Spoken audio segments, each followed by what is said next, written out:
खुलुमबाय। गिबियावनो नोंथांमोनखौ जनालि बर' रादाबाव बरायग्रोबाय। नोंथांमोननि थाखाय फुंबिलिनि मोननैसो खौरां लानानै फैदों। मिजिंथियो नोंथांमोना खौरांखौ जोबजासे नायलांगोन। आसाम सरकारा बर' हारिनि लाइमोन फरायसाफोरजों गेलेदों नामा? बे मोनसे सोंलु जानानै फैदों आसाम सरकारनिसिम। आसामाव गणोत्सव फेज 1 2024 बेयो मैयानिफ्राय जादों, जाय गणोत्सव राउन्ड 5। बे गणोत्सव फेज 1 2024 राउन्ड 5 खौ गासै आसामनि जातिफोरनि थाखायनो खुंफुंनाय जायो। नाथाय जोंनि बर' फरायसाफोरनि थाखाय खुंजानाय गणोत्सवआ जोबोद दुखुनांथावना जानानै थाङो। बे दुखुगोनां बाथ्रायानो जादों 6 थाखोनि थाखाय खुंजानाय गणोत्सव एग्जाम पेपारआ बर' रावजों फैनायनि सोलाय इंराजि रावजों फैदों।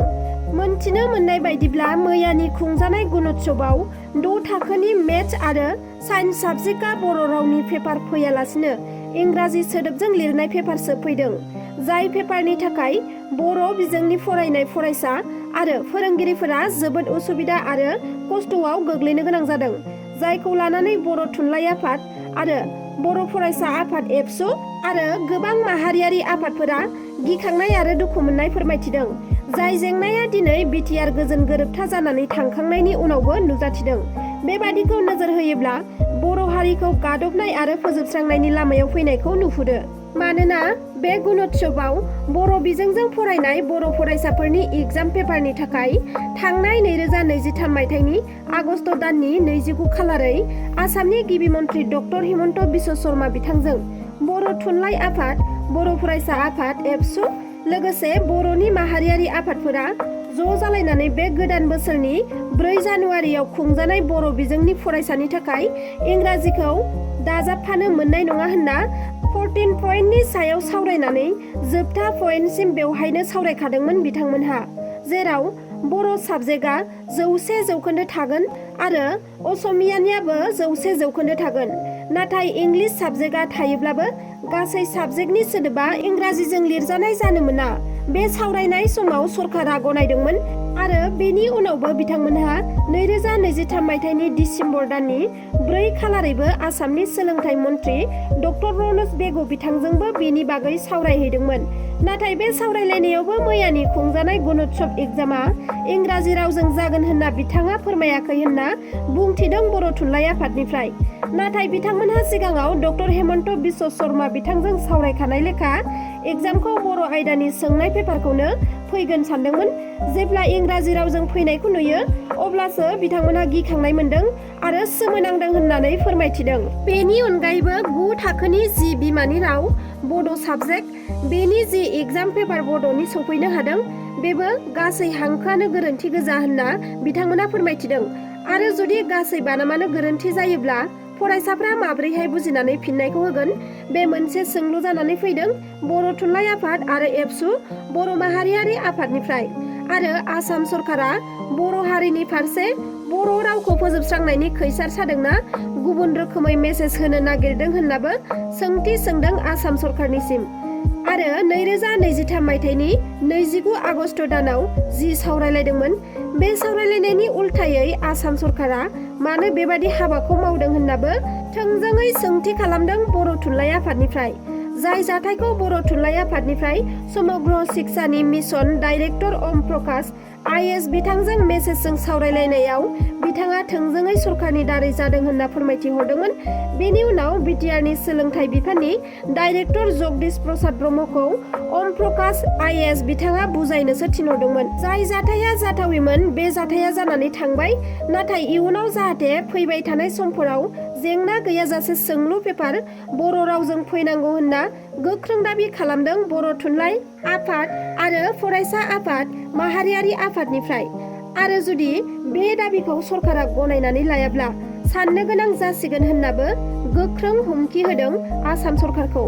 मानोना NAP आ बुंदों बिमानि रावजों फरायनानै आवगायनायनि बाथ्रा।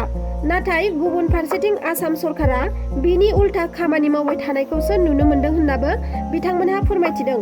आरो सम थानायावनो बेबादि गोरोन्थि मावनायखौ सरकारा फोजोबनांगौनिबो गोख्रों दाबि दैखांदों बर' थुनलाइ आफाद एबसु आरो गासै बर' हारिनि माहारियारि आफादफोरनिफ्राय। बर' समाजनि हाबा जाखानाय आइजोफ्रा सानफा साफा गोमानाया बारानिफ्राय बारासो जालांबाय। थिग बेबादिनो गोमालायबाय शपिं खालामनो थांनाय सानै गथ'नि बिमायाबो। अदालगुरि जिल्लानि सिङाव थानाय खैराबारि थानानि सिलबारि गामिनि देरहासार मुसाहारिनि बिसि रन्जिता मुसाहारिया थांनाय 1 जानुवारि खालारखालिनो रङियानि बाजाराव बाजार खालामनो होननानै लोगोफोरजों जयै ओंखारलांदोंमोन। नाथाय रन्जिताया ओइदिनखालि ओंखारलांनायनिफ्रायनो दिनैसिम न'सिम सफैयाखिसै, जायनि थाखाय बिथांनि फिसाय आरो सानै गथ'आ दुखु जेंनायाव गोग्लैनो गोनां जादों।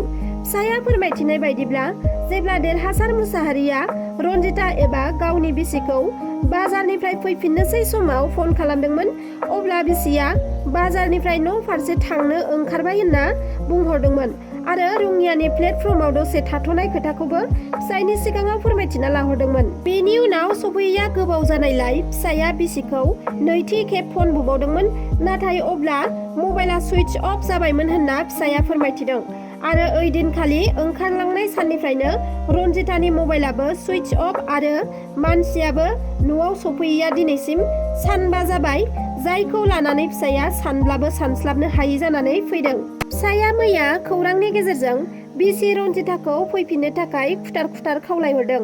मानोना रन्जिताया सानै गथ'नि बिमा, जेराव उन्दै उन्दै सानै गथ'साफोरा बिमाखौ नागिरै नागिरै ओंखाम जाया दै लोङा गाबबाय थायो होनना मिथिना मोनदों। देरहासार मुसाहारि बिथाङा फोरमायथिनाय बायदिब्ला बिसि फिसायनि गेजेराव जेबो दावराव दावसि जायाखैमोन। बेनिखायनो जुदि सोरजोंबाफोर खारफालांबाय बायदोंब्लाबो गथ' सानैनि मोखांखौ नायनानै न'खरसिम फैफिननो थाखाय खावलायहरदों फिसाया। आरो जुदि रन्जिताखौ सोरबाफोर बहाबा नुसनबायोब्ला 7896277392 नाम्बाराव खौरां हरनो थाखाय रायजो राजाखौ खावलायहरदों। थांनाय गोलाव समनिफ्रायनो इजराइल आरो हामासआव हादर सेलायनायनि थाखाय गिलु बालु मुलुगनां फोजोबस्रां दावहायाव हाजार हाजार सुबुंनि जिउ खहा जादों। बे दावहाया सोलिबाय थानाय समावनो इरान हादरावबो गिख्रंथाव गोहोगोरा बमा बारुद बेरफ्रुदों आरो बे बमा बेरफ्रुनायाव गासै 130निबो गोबां सुबुङानो थैनो गोनां जादों। मोनथिनो मोननाय बायदिब्ला इराननि केरमान सहरनि साहाब आल जामान मस्जिदाव जेनेरेल कामान्डार कासिम सुलेमाननि थैनाय सान फालिदों। बे हाबाफारियावनो गिलु बालु बमा बेरहोदों दुथांफोरा आरो बे हाबाफारियाव रोजा रोजा सुबुङानो बाहागो लादोंमोन। बे हाबाफारियाव बाहागो लाफैनाय रोजा रोजा सुबुंनि गेजेरावनो थरनै गोहोगोरा बमाया सुबुंनि गेजेराव बेरफ्रुदोंमोन, जायजों 130निबो बारा सुबुंफोरा थैनो गोनां जादों आरो गासै 175निबो बांसिन सुबुङानो गोब्राब जोखोम जानो गोनां जादों। बिनि अनगायैबो मोनथिनो मोनबावनाय बायदिब्ला थैनायनि सुबुं अनजिमाया बांबावनोबो हागौ होनना मोनथिहोदों। गासै गोब्राब जोखोम जानाय सुबुंफोरखौनो देहा फाहामथायनि थाखाय मेडिकेलाव थिसननाय जाबाय। फोरमायथिनाया गोनांदि आमेरिकानि ड्रननि गाग्लोबनायावनो जिउ जोबदोंमोन इराननि जेनेरेल कामान्डार कासिम सुलेमान बिथाङा। बिथांनिनो थैनाय सानखौ फालिनायनि हाबाफारि लानाय दोलोनिनो गेजेराव बे गिलु बालु बमा बेरनाय जाथाया जालाङो। नाथाय बे गोहोगोरा थरनै बमाखौ सोर उदखारिया होखो बेखौ मोनथिना मोननाय जाथ'वाखै। दिनैनि खौराङा बेखिनियानोमोन। नोंथांमोना आंनि खौरांखौ जोबजासे नायजोबलांनायनि थाखाय रोजा रोजा साबायखर थाबाय। आरो जुदि नोंथांमोना आंनि चेनेलखौ साबस्क्राइब खालामाखैब्ला अन्नानै साबस्क्राइब खालामदो।